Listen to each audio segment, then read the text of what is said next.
Hi dear. स्वागत है आपका अपने YouTube channel logical competitive forum में। इस वीडियो के माध्यम से मैं लेकर आया हूँ बिहार दरोगा के एग्ज़ाम में पूछे गए प्रश्नों को। उनके साथ ही जानेंगे उस प्रश्न के ऑप्शन से जुड़े हुए जितने भी फैक्ट्स होंगे उन सारे फैक्ट्सों को जानेंगे, जो आने वाले एग्ज़ाम में आपके लिए काफ़ी फ़ायदेमंद साबित होगा। तो चलिए शुरू करते हैं हम पहले क्वेश्चन से।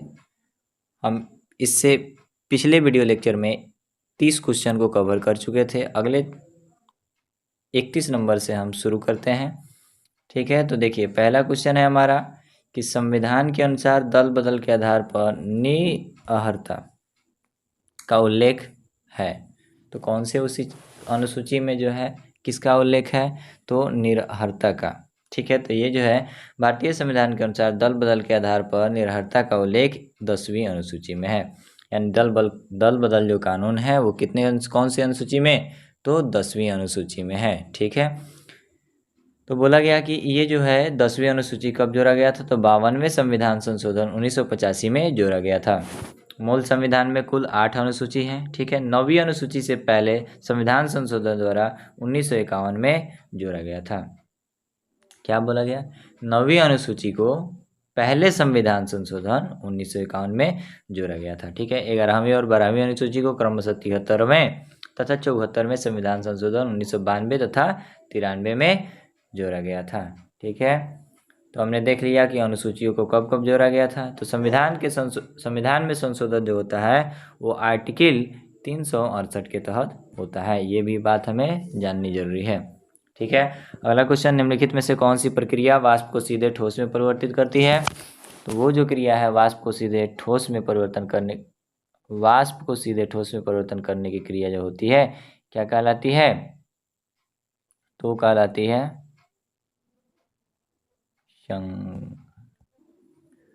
तो संघनन की प्रक्रिया वाष्प को सीधा ठोस में परिवर्तित करती है। संघनन की प्रक्रिया के दौरान निम्न तापमान की अवस्था में वाष्प सीधा ठोस में बदल जाता है। ठीक है, द्रव का वाष्प में बदलना वाष्पीकरण कहलाता है। ठोस का सीधा वाष्प में बदलना ऊर्ध्वपातन कहलाता है। संघनन गुण के कारण ही सूर्य की ऊष्मा द्वारा अवशोषित भूजल वाष्प के रूप में उठता है, तो संघनन के कारण वर्षा होती है। ठीक है, अगले क्वेश्चन की ओर बढ़ेंगे हम। यहाँ बोला गया इसमें कि भाप की गुप्त ऊष्मा जो होती है द्रव से अधिक होने के कारण भाप से जलन ज़्यादा महसूस होती है। आहार नाल की सबसे बाहरी परत क्या कहलाती है? तो आहार नल की सबसे बाहरी परत सिरोसा कहलाती है। क्या कहलाती है? सिरोसा। आहार नाल अग्रभाग में मुख से प्रारंभ होकर पश्च भाग में स्थित गुदा द्वारा बाहर की ओर खुलती है। आहार नाल का सबसे भीतरी परत म्यूकोसा है। शरीर की सबसे बड़ी ग्रंथि यकृत या जिगर है। यकृत शरीर की सबसे विशाल रसायन फैक्ट्री है। अगला क्वेश्चन है, ग्रेफाइट में कार्बन के परमाणु एक दूसरे से निम्नलिखित बंधों से किसके द्वारा बंधे रहते हैं? क्या क्वेश्चन बोला गया? फिर से देखते हैं कि ग्रेफाइट के में जो कार्बन होता है, कार्बन के परमाणु एक दूसरे के निम्नलिखित बंधों में से किसके द्वारा जुड़े होते हैं? तो कार्बन के जो परमाणु होते हैं ग्रेफाइट में सहसंयोजी बंधन यानी कोवैलेंट बॉन्ड के द्वारा जुड़े रहते हैं। ग्रेफाइट कार्बन का एक क्रिस्टलीय अपरूप है। ग्रेफाइट की संरचना जो होती है षटफलकीय होती है। ठीक है, कैसी होती है? तो षटफलकीय होती है। ग्रेफाइट अधातु होकर भी मुलायम और विद्युत का सुचालक होता है। ठीक है, ग्रेफाइट विद्युत का सुचालक है। ग्रेफाइट का उपयोग स्नेहक के रूप में किया जाता है। ठीक है, मनोहर पर्रिकर के पश्चात किसे गोवा का मुख्यमंत्री नियुक्त किया गया है? तो उस समय गोवा का जो मुख्यमंत्री नियुक्त किए थे प्रमोद सावंत। ठीक है, वे भारतीय जनता पार्टी के नेता हैं। ठीक है, विद्युत मोटर एक युक्ति है जो कि विद्युत ऊर्जा को मुख्यतः किस ऊर्जा में परिवर्तित करेगी? तो विद्युत ऊर्जा को किस ऊर्जा में क्या करती है? परिवर्तित करती है विद्युत मोटर। तो वो करती है किसमें? तो विद्युत ऊर्जा को यांत्रिक ऊर्जा में मोटर द्वारा परिवर्तित किया जाता है। यानी मोटर जो है क्या करता है? विद्युत ऊर्जा को यांत्रिक ऊर्जा में परिवर्तित करता है। डायनेमो क्या करता है? तो डायनेमो यांत्रिक ऊर्जा को विद्युत ऊर्जा में परिवर्तित करता है। माइक्रोफोन ध्वनि ऊर्जा को विद्युत ऊर्जा में। विद्युत बल्ब विद्युत ऊर्जा को प्रकाश एवं ऊष्मा ऊर्जा में। जाग्रोस पर्वत स्थित है? तो जाग्रोस पर्वत जो है वो कहाँ स्थित है? तो ईरान में स्थित है। कहाँ? ईरान में स्थित है। हरमन पर्वत सीरिया में है। जाग्रोस पर्वत मुख्यतः ईरान में है, परंतु इसका विस्तार इराक और दक्षिणी पूर्वी तुर्की से की सीमा तक है। ठीक है। जाग्रोस पर्वत की सबसे ऊंची चोटी कौन है? जांदकू है। ठीक है। जाग्रोस पर्वत कार्बोनिफेरस युग का चट्टान है। तो पूछा जाएगा जाग्रोस पर्वत जो है किस युग का चट्टान है? तो कार्बोनिफेरस युग का। अगला क्वेश्चन है कि यदि 250 मीटर लंबी एक ट्रेन एक खंभे को 12 सेकंड में पार करती है तो ट्रेन की गति क्या होगी? ये मैथमेटिक्स से क्वेश्चन है, तो ये काफ़ी इजी है। क्या करेंगे हम? डिस्टेंस में यानी चाल निकालना होता है तो हम कुल दूरी में कुल समय से भाग दे देते हैं। हमारा जो क्या है कुल दूरी है 250 है, और उसको क्या करेंगे हम 12 से, यानी 12 सेकंड टाइम लगा है कुल दूरी बटा कुल समय। अब इसको क्या किया गया है किलोमीटर पर आवर में बदलने के लिए 18/5 से गुना कर देंगे। यहाँ हम क्या करते हैं इसको कटाएंगे 5 से 25 बार, यानी 50 बार में कटेगा। 6 दूना 12 और 6 तिरका 18, तो क्या हो जाएगा यहाँ से 50 3 150, यानी 2 से ये कट जाएगा 25 बार में, 25 3 75 आंसर हो जाएगा। ठीक है। अगला क्वेश्चन, निम्नलिखित में से किसने ठगी के उन्मूलन से संबंधित सुधार लाए थे, लागू किया था? तो ठगी से जो संबंधित है वो लॉर्ड विलियम बेंटिक 1830 में कर्नल स्लीमैन की सहायता से ठगी प्रथा को समाप्त किया। ठगी प्रथा को कब समाप्त किया गया था? तो 1830 में। किस गवर्नर जनरल के काल में? तो वो है लॉर्ड विलियम बेंटिक के काल में। ठीक है। साथ ही साथ ये भी जानेंगे कि विलियम बेंटिक ने ही क्या किया था? सती प्रथा का अंत किया था। किसकी सहायता से? तो राजा राम मोहन राय की सहायता से 1829 में सती प्रथा का अंत किया गया था। 1835 में बेंटिक ने कलकत्ता में कलकत्ता मेडिकल कॉलेज की स्थापना की थी। इसी समय लॉर्ड मैकाले की सिफारिश पर अंग्रेजी को शिक्षा का माध्यम बनाया गया। ठीक है। लॉर्ड लिटन ने वर्नाक्यूलर प्रेस एक्ट 1878 में लाया। प्रेस का जो मुक्तिदाता कहा जाता है किसे? लॉर्ड लिटन को कहा जाता है। लॉर्ड लिटन के बाद रिपन ने के समय ही सर्वप्रथम नियमित जनगणना 1881 में करवाई गई थी। ठीक है। लॉर्ड डलहौजी ने राज्य हड़प की नीति अपनाई थी। ठीक है। अगला क्वेश्चन है सितंबर 2019 में कुछ राज्यों के राज्यपाल बदले गए, निम्नलिखित में से कौन सा युग में सही है? तो 2019 में बदला गया था। ठीक है। ये भी डिस्पाइट ऑफ देख लेते हैं कौन कौन सही है। तो हमारा जो ऑप्शन है केवल 2 और 3 सही है, यानी आरिफ मोहम्मद खान महाराष्ट्र के और भगत सिंह कोश्यारी केरल के। ठीक है। साथ ही साथ वर्तमान में कौन किस राज्य का मुख्यमंत्री राज्यपाल है ये भी देख लेते हैं थोड़ा। ये क्वेश्चन इंपॉर्टेंट बनता है, एक नंबर का जरूर पूछा जाता है इसमें। ठीक है। तो देख लेते हैं वर्तमान में 12 फरवरी 2023 तक ये अपडेटेड है कि केरल के राज्यपाल कौन है? श्री आरिफ मोहम्मद खान। महाराष्ट्र के राज्यपाल श्री रमेश बॉस, इसके पूर्व कहाँ के थे? वो झारखंड के थे। तेलंगाना के राज्यपाल है डॉक्टर तमिली साई सुंदरराजन। ठीक है। राजस्थान के राज्यपाल कौन है? श्री कलराज मिश्र। बिहार के राज्यपाल कौन है? श्री राजेंद्र विश्वनाथ अर्लेकर। बिहार के राज्यपाल कौन? तो श्री राजेंद्र विश्वनाथ अर्लेकर, पूर्व में हिमाचल प्रदेश के थे। मेघालय के राज्यपाल कौन है? तो श्री फागू चौहान, जो उससे पहले बिहार के राज्यपाल थे। अरुणाचल प्रदेश के राज्यपाल कौन है? तो लेफ्टिनेंट जनरल कैवल्य त्रिविक्रम पटनायक है। ठीक है। सिक्किम के राज्यपाल श्री लक्ष्मण प्रसाद। झारखंड के राज्यपाल श्री सीपी राधाकृष्णन। हिमाचल प्रदेश के श्री शिव प्रताप शुक्ल।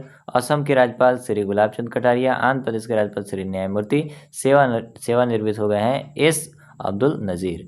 छत्तीसगढ़ के राज्यपाल हैं श्री विश्वभूषण हरिश्चंद्रन, इससे पहले आंध्र प्रदेश के राज्यपाल थे। मणिपुर के राज्यपाल सुश्री अनुसुईया उइके, जो है इससे पहले छत्तीसगढ़ की थी। नागालैंड के राज्यपाल कौन है? तो श्री ला गणेशन, पूर्व में मणिपुर। लद्दाख के उपराज्यपाल कौन? श्री बी.डी. मिश्रा, सेवानिवृत्त, पूर्व में अरुणाचल प्रदेश के पहले थे इसे। लद्दाख के उपराज्यपाल जो कौन है? श्री बी.डी. मिश्रा, इससे पहले वो अरुणाचल प्रदेश के राज्यपाल थे। ठीक है। अगला क्वेश्चन, उदयपुर वन्य जीव अभयारण्य कहाँ है? तो उदयपुर वन्य जीव अभयारण्य है जो वो है कहाँ? तो बिहार में स्थित है। ऑप्शन बिहार में, तो बिहार में कहाँ? तो बिहार के पश्चिमी चंपारण बेतिया जिले में स्थित है उदयपुर वन्य जीव अभयारण्य। ठीक है। इसके अलावा भीम बांध वन्य जीव अभयारण्य कहाँ है? तो बिहार के मुंगेर जिले में है। भीम बांध वन्य जीव अभयारण्य जो है मुंगेर जिले में है। ठीक है। वाल्मीकि राष्ट्रीय उद्यान बिहार का इकलौता टाइगर रिजर्व है जो पश्चिमी चंपारण में स्थित है। अगला क्वेश्चन, राज्यसभा धन विधेयक को कितने दिनों के लिए पारित कर सकता है? राज्यसभा धन विधेयक को कितने दिनों के लिए पारित कर सकता है? तो वो कर सकता है 14 दिनों के लिए। ठीक है, धन विधेयक राष्ट्रपति के हस्ताक्षर के पश्चात सर्वप्रथम केवल लोकसभा में प्रस्तुत किया जा सकता है। धन विधेयक सबसे पहले कहाँ? राष्ट्रपति के हस्ताक्षर के बाद सर्वप्रथम कहाँ? तो लोकसभा में ही प्रस्तुत किया जाएगा। ठीक है, धन विधेयक का उल्लेख आर्टिकल 110 में मिलता है। राज्यसभा धन विधेयक को अधिकतम 14 दिनों तक रोक सकता है। ठीक है, धन विधेयक एवं संविधान संशोधन विधेयक पर संसद की संयुक्त बैठक नहीं की जाती है। क्या बोला गया कि धन विधेयक एवं संविधान संशोधन विधेयक पर संसद की संयुक्त बैठक नहीं होती है। याद रखना है कि संयुक्त अधिवेशन की अध्यक्षता लोकसभा अध्यक्ष करता है, यानी राज्यसभा और लोकसभा दोनों को जब एक साथ बैठाया जाए तो उस अधिवेशन की अध्यक्षता कौन करता है? तो लोकसभा का अध्यक्ष ही करता है। अध्यक्ष ही धन विधेयक को धन विधेयक सिद्ध करती है। ठीक है, धन विधेयक पारित नहीं होने पर मंत्रिपरिषद को इस्तीफा देना पड़ता है, अर्थात सरकार भंग हो जाती है। जब धन विधेयक पास नहीं होगा तो जितने मंत्रिपरिषद के सदस्य हैं उनको क्या करना होगा? इस्तीफा देना होगा, अर्थात सरकार भंग हो जाएगी। ठीक है, अगला क्वेश्चन, 2018 के राष्ट्रमंडल खेलों का आयोजन निम्न में से किस देश में किया गया था? तो 2018 के राष्ट्रमंडल खेलों का आयोजन ऑस्ट्रेलिया में किया गया था। राष्ट्रमंडल प्रतिस्पर्धा की परिकल्पना एक अंग्रेज के एस्ले कपूर ने 1891 में किया था। इस खेल की शुरुआत 1930 में हुई थी। कहाँ? तो कनाडा के शहर हैमिल्टन में हुई थी। प्रत्येक 4 वर्षों के अंतराल पर आयोजित होता था। 2022 राष्ट्रमंडल प्रतिस्पर्धा का आयोजन बर्मिंघम यानी इंग्लैंड में किया गया। ठीक है, निम्नलिखित में से कौन सी नृत्य शैली केरल से संबंधित है? केरल से कौन सी नृत्य शैली संबंधित है? तो केरल से है भरतनाट्यम। भरतनाट्यम जो है केरल से संबंधित नहीं है।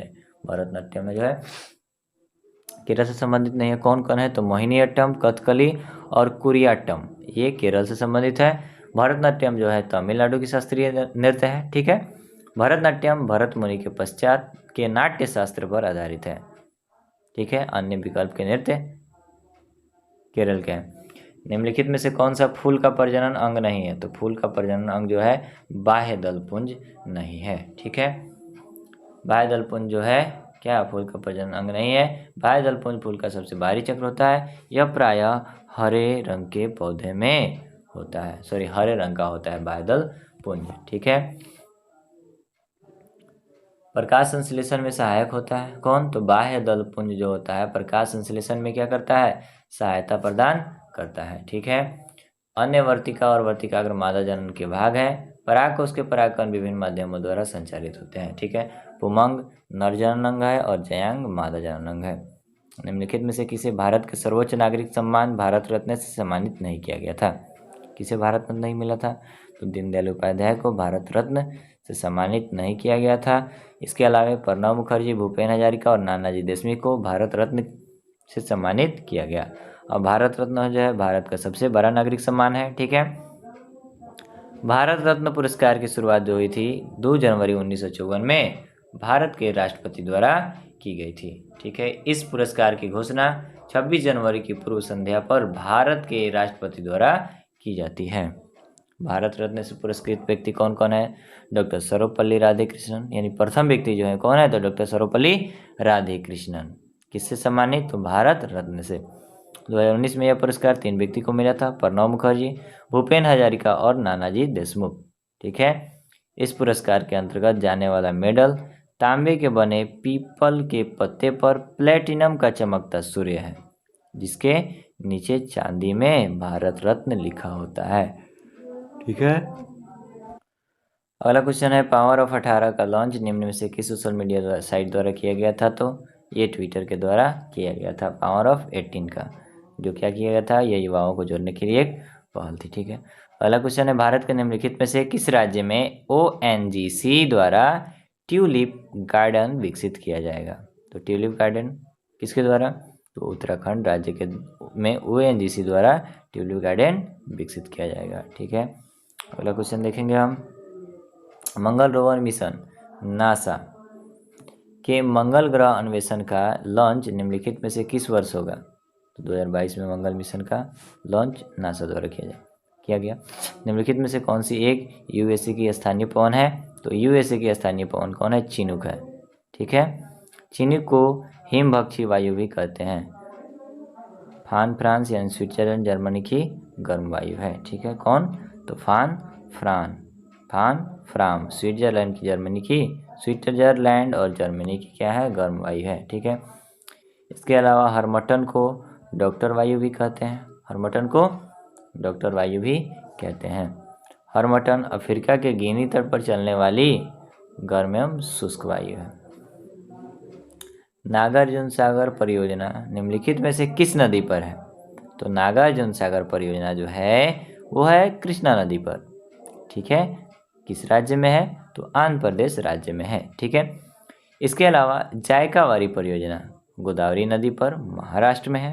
ठीक है, गंडक परियोजना गंडक नदी पर बिहार एवं उत्तर प्रदेश को लाभान्वित करती है। ठीक है, कर्नाटक और आंध्र प्रदेश के क्षेत्र में तुंगभद्रा नदी पर ही तुंगभद्रा परियोजना है। पूछा जाएगा तुंगभद्रा परियोजना कहाँ? तो कर्नाटक एवं आंध्र प्रदेश में। किस नदी पे? तो तुंगभद्रा नदी पे ही है। ठीक है, अगला क्वेश्चन है निम्नलिखित मैंग्रोव स्थलों पर गौर करें। तो मैंग्रोव स्थल कौन कौन है? तो वो है इसमें से भितरकनिका और पिच्चावरम। भितरकनिका मैंग्रोव स्थल उड़ीसा में है और पिच्चावरम मैंग्रोव स्थल जो है तमिलनाडु में है। ठीक है, किस तट पे है? तो पूर्वी तट पर स्थित है। मैंग्रोव वन को डेल्टाई वन भी कहते हैं। यह वनस्पति तटवर्ती क्षेत्रों में जहां ज्वार भाटा आते हैं की सबसे महत्वपूर्ण वनस्पति है। इस प्रकार के वनस्पति की जड़ें पानी में डूबी रहती है। गंगा ब्रह्मपुत्र डेल्टा में सुंदरी वृक्ष पाए जाते हैं। गंगा ब्रह्मपुत्र डेल्टा में क्या पाए जाते हैं? तो सुंदरी वृक्ष पाए जाते हैं। ठीक है, फिर यहाँ देखते हैं कुंडापुर मैंग्रोव स्थल जो है कर्नाटक में स्थित है, जो पश्चिम तट पर है। मैंग्रोव वन के प्रमुख वृक्ष हैं तार, कैसूरीना, नारियल व एंगूर इत्यादि। ठीक है, मैंग्रोव वन के कौन कौन वृक्ष? तार, कैसूरीना, नारियल एवं एंगूर। काफ़ी इंपॉर्टेंट है यह। ठीक है, याद रखनी होगी आपको। भितरकनिका मगरमच्छ हेतु प्रसिद्ध है। भितरकनिका किसके लिए प्रसिद्ध है? तो मगरमच्छ के लिए प्रसिद्ध है। अगला क्वेश्चन, प्रथम लवासिया यानी the love association for Asia and the Pacific मानवाधिकार सम्मेलन का आयोजन किया गया। कहाँ आयोजन किया गया था? तो ये जो आयोजन हुआ था नई दिल्ली में हुआ था। किसका? प्रथम लवासिया मानवाधिकार सम्मेलन का आयोजन नई दिल्ली में हुआ था। क्या था इसका विषय? State power, business and human rights, contemporary challenge. ठीक है, नई दिल्ली को रैलियों का नगर भी कहा जाता है। एक यूनिक फैक्ट है कि नई दिल्ली को किसका नगर? तो रैलियों का नगर कहा जाता है। ठीक है, अगला क्वेश्चन है जैन धर्म के 23वें तीर्थंकर कौन थे? तो जैन धर्म के जो 23वें तीर्थंकर थे वो पार्श्वनाथ थे। कौन थे? पार्श्वनाथ जैन धर्म के 23वें तीर्थंकर थे। जैन धर्म के बारे में जानेंगे। जैन धर्म में कुल कितने तीर्थंकर हुए?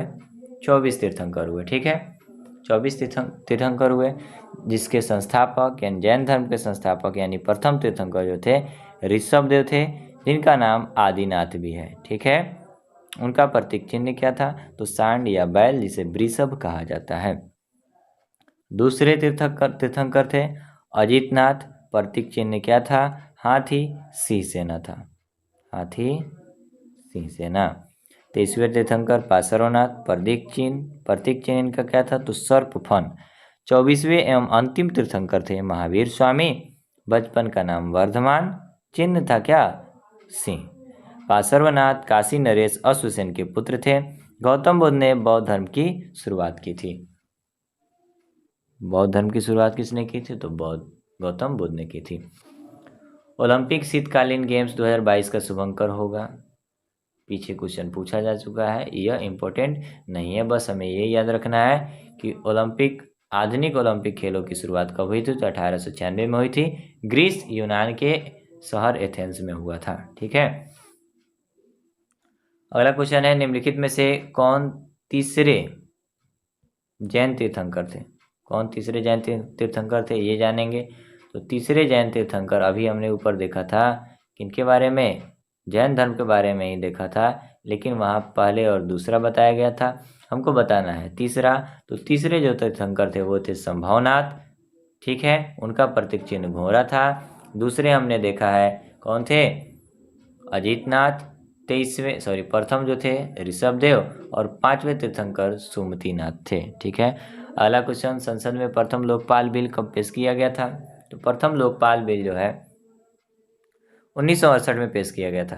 पहली बार 1966 में मोरारजी देसाई की अध्यक्षता वाले प्रशासनिक सुधार आयोग, बाद में के हनुमंथैया अध्यक्ष ने लोकपाल राज्यों में लोकायुक्त के गठन की अनुशंसा की थी। ठीक है।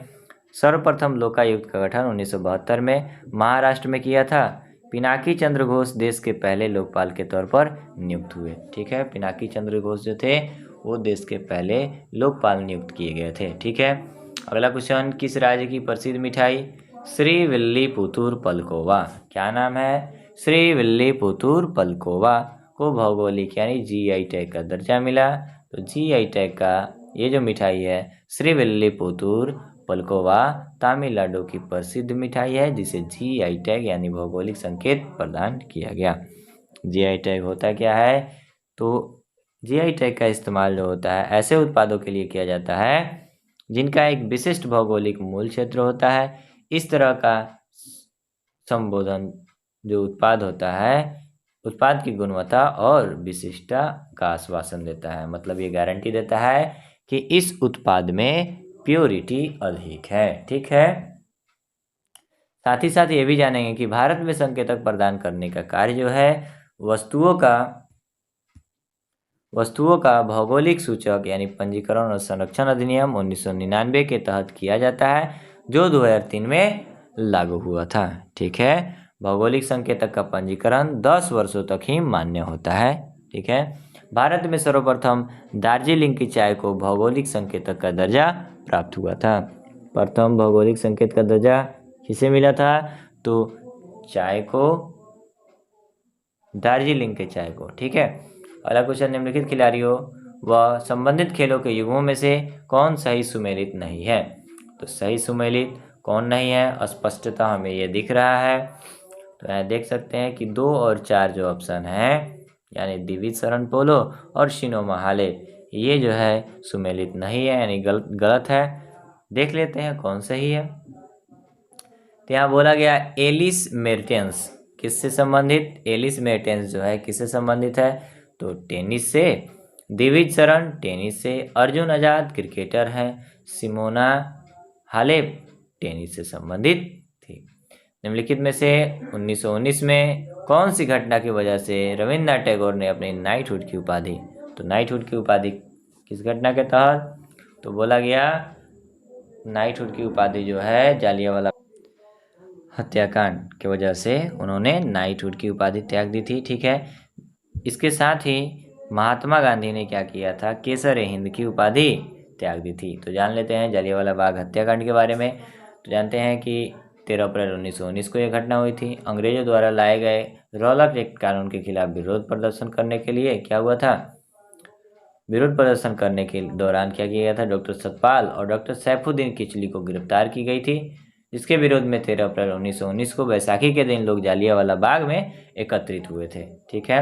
एकत्रित लोगों पर क्या करते हैं? ब्रिगेडियर जनरल आर डायर ने गोली चलवा देता है बिना कोई चेतावनी दिए। ठीक है। सरकारी रिपोर्ट के अनुसार उसमें मात्र 379 लोग मारे गए, लेकिन सरकारी रिपोर्ट में कम बताया गया था, लेकिन जाने अधिक गई थी। ठीक है। हंसराज नामक एक भारतीय ने इस कुकृत्य में डायर को सहयोग किया था।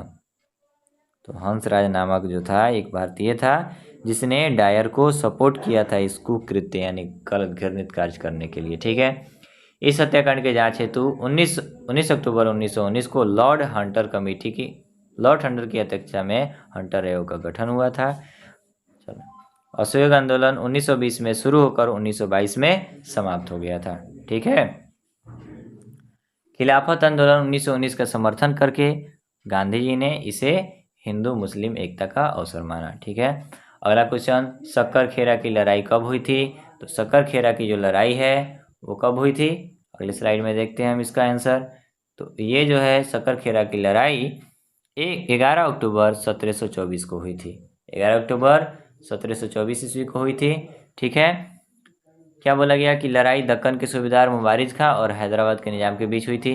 इस युद्ध में निजाम विजयी हुए थे। निजाम का मूल नाम क्या था? तो चिनक्लीज खां, यानी सक्करखेरा का युद्ध किसके किसके बीच? तो बोला गया हैदराबाद के निजाम और दक्कन के सूबेदार मुबारिज खां के बीच हुआ था। अगला क्वेश्चन है, हीट रिफ्रेश पुस्तक के लेखक कौन है? तो हीट रिफ्रेश पुस्तक के जो लेखक हैं वो हैं सत्या नडेला। ठीक है, सत्या नडेला वर्तमान में माइक्रोसॉफ्ट के सीईओ, अभी तो नहीं है, शायद है। I do what I do Raghuram Rajan के इसके लेखक हैं। ठीक है, उसके बाद द ब्लू अम्ब्रेला के लेखक Ruskin bond. India's turn understanding the economic transforming के लेखक है अरविंद सुब्रमण्यम।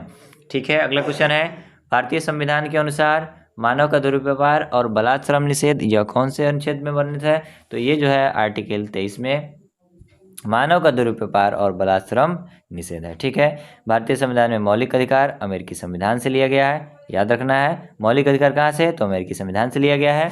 अनुच्छेद 12 से 35 में मौलिक अधिकार का उल्लेख है। वर्तमान में 6 प्रकार की मौलिक अधिकारें हैं। ठीक है, मौलिक अधिकार राज्य के विरुद्ध नागरिकों को प्रदान की जाती है। अनुच्छेद 24 में बालकों यानी 6 से 14 वर्ष के को कारखाने में नियोजित किए जाने पर प्रतिबंध है। यानी 6 से 14 वर्ष के बच्चे क्या कहा नहीं, तो कारखाने में नियोजित नहीं किए जा सकते हैं। ठीक है, उस पर प्रतिबंध लगा हुआ है। अगला क्वेश्चन नहीं, अनुच्छेद 25 में क्या है कि किसी भी धर्म को अबाध रूप से मानने की या प्रचार प्रसार करने का अधिकार है हमें। आर्टिकल 26 में क्या कहता है? तो धर्म के प्रबंधन का अधिकार है। अगला क्वेश्चन, इब्न बतूता के बारे में निम्नलिखित में से कौन सा सत्य है? तो इब्न बतूता के बारे में कौन सा कथन सत्य है? तो पहला कि वह मोरक्को से था, ये सही है। ठीक है, वह मोहम्मद बिन तुगलक के समय भारत आया था, ये भी सही है। उसने रेहला लिखा, तो ये भी सही है। तो यहाँ हम देखते हैं कि उपरोक्त तीनों के तीनों कथन जो है क्या है? सही है। ठीक है, अब जान लेते हैं इब्न बतूता के बारे में। तो इब्न बतूता जो था मोरक्को के तांजियार क्षेत्र से भारत आया था। मोरक्को को माराकेश भी कहा जाता है। मध्य एशिया के रास्ते होकर इब्न बतूता 1333 ईस्वी में स्थल मार्ग से सिंध पहुंचा। उसने दिल्ली के सुल्तान मोहम्मद बिन तुगलक के बारे में सुना था और कला और साहित्य में एक दयाशील संरक्षक के रूप में उसकी ख्याति से आकर्षित होकर बतूता ने मुल्तान और कच्छ के रास्ते होकर दिल्ली की ओर क्या किया था? प्रस्थान किया। ठीक है, सुल्तान उसकी विद्वता से प्रभावित हुआ और उसे दिल्ली का काजी या न्यायाधीश बनाया। ठीक है, दिल्ली का काजी या न्यायाधीश कौन बनाता है? मोहम्मद बिन तुगलक। ठीक है, मोहम्मद बिन तुगलक को असफलताओं का बादशाह कहा जाता है। मोहम्मद बिन तुगलक को असफलताओं का क्या कहा जाता है? बादशाह कहा जाता है। ठीक है, इब्न बतूता द्वारा अरबी भाषा में लिखा गया उसका यात्रा वृत्तांत, जिसे रेहला कहा जाता है, 14वीं शताब्दी में भारतीय उपमहाद्वीप के सामाजिक तथा सांस्कृतिक जीवन के विषय में बहुत ही प्रचुर तथा रोचक जानकारियाँ देता है। अगला क्वेश्चन, निम्नलिखित में से कौन सी समिति चुनाव सुधारों से संबंधित है? तो चुनाव सुधार से जो समिति संबंधित है वो है दिनेश गोस्वामी समिति। ठीक है, दिनेश गोस्वामी समिति, जीवी के राव समिति ग्रामीण विकास हेतु प्रशासनिक समायोजन एवं गरीबी निवारण। ठीक है, अशोक मेहता समिति पंचायती राज के मूल एवं प्रशासनिक ढांचा से संबंधित है। LM सिंधवी समिति तो लोकतंत्र एवं विकास के लिए पंचायती राज का सशक्तिकरण से संबंधित है। भारत में सर्वप्रथम 2 अक्टूबर 1959 को राजस्थान के नागौर जिले में पंचायती राज की शुरुआत हुई थी। ठीक है, पंचायती राज लोकतांत्रिक विकेंद्रीकरण का उदाहरण है। अगला क्वेश्चन, निम्नलिखित में से किसने इंडियन ओपिनियन नामक समाचार पत्र का आरंभ किया? तो इंडियन ओपिनियन नामक समाचार पत्र का आरंभ महात्मा गांधी ने किया था। इस पत्रिका के प्रथम संपादक मनसुखलाल नजर थे। कौन थे? मनसुखलाल नजर। 1904 में इस पत्रिका की शुरुआत की गई थी। In the outer court Annie Besant की रचना है। सुभाष चंद्र बोस ने अपनी अपूर्ण आत्मकथा यानी एन इंडियन पिलग्रिम्स के नाम से लिखे। ठीक है, उनकी आत्मकथा जो है पूरी नहीं है यानी अपूर्ण है। किस नाम से? एन इंडियन पिलग्रिम्स के नाम से लिखी गई है। ठीक है, अगला क्वेश्चन है, 2024 के ओलंपिक खेलों की मेजबानी निम्नलिखित में से किस देश के द्वारा की जाएगी? तो बोला गया फ्रांस के द्वारा की। फ्रांस में इसकी मेजबानी की जाएगी। किसकी? तो ओलंपिक खेल की मेजबानी फ्रांस के पेरिस में होगा और 2028 ओलंपिक लॉस एंजल्स अमेरिका में होगा। ठीक है, अगला क्वेश्चन है, नीचे दी गई अभिक्रिया को पूरा करें। तो यहाँ लिखा हुआ है Al2O3 solid plus HCl aquatic है, 2AlCl3 एक्वेटिक आएगा। इसके साथ क्या बनेगा? तो हम देख सकते हैं इसका जो रिएक्शन है इसमें 3H2O बनेगा। तो यहाँ जो फिल इन द ब्लैंक्स है यहाँ पे हम 3H2O लिख देंगे। चलिए दोस्तों, इसी के साथ हम इस वीडियो लेक्चर को ख़त्म करते हैं। मिलेंगे अगले वीडियो लेक्चर में। उम्मीद है कि आपको वीडियो काफ़ी अच्छी लगी हो तो लाइक ज़रूर करें, साथ ही साथ सब्सक्राइब भी कर लें और अपने दोस्तों के साथ भी शेयर करें ताकि उन्हें भी इस वीडियो का लाभ मिल सके। धन्यवाद।